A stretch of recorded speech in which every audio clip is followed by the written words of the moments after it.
તમે માગવાનું મૂકી દો. જે દિવસે માગવાનું મૂકી દેશો ને ત્યારથી આલવાનું ચાલુ કરશે. જે દિવસે જોવડાવવાનું બંધ કરી દેશો ને એ દારથી તમારા બધા જ કામ ચાલુ થઈ જશે થવાનું.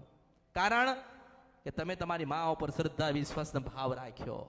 કારણ કે તમે તમારી માના મઢે જતા આવતા થઈ ગયા. કારણ કે પરિવાર ભેગા થઈને સુખડીને શ્રીફળ મંગળવારે ધરાવો છો. કે કારણ કે આખો દિવસ ઉપવાસ કરીને આપણે આપણી માનું ભજન કરીએ છીએ.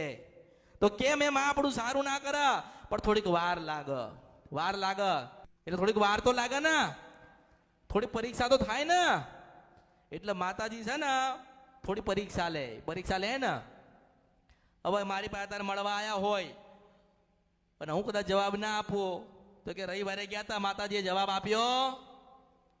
કેમ નથી જવાબ આપ્યો? કે પેલા મને ઓળખો ને તો ઓળખાય. થાય ને.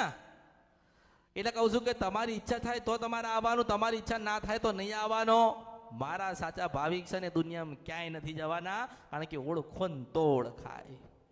જે મારા છે જાય નહીં, જતા રે મારા ના હોય, એવું થાય ને. અને હું તો દરેકની પાસે છું, દરેકના હૃદયમાં છું. જ્યાં જે યાદ કરે ને ત્યાં ઊભી રહું છું. કોઈ અડધી રાતે યાદ કરે તોય મેલડી હાજર છે. કોઈ કામ કરતા કરતા યાદ કરે તોય અમૃતની મેલડી હાજર છે. કોઈ રાતે કદાચ ફોટે પગે લાગીને કદાચ ઊંઘન તોય અમૃતની મેલડી હાજર છે. તમે નક્કી કરો કે તમારે મને ક્યાં રાખવીશ.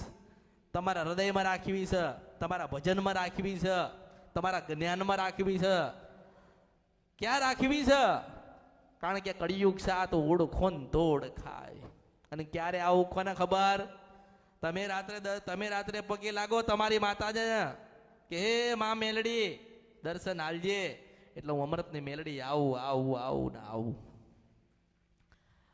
એટલે તમારી જે માં છે ને, તમારી જે માં તમે જે દીવા કરો છો ને, જે ભક્તિ કરો છો ને, એ માતા કેમ નહીં બોલતી કે ઓળખો ને તો ઓળખાય?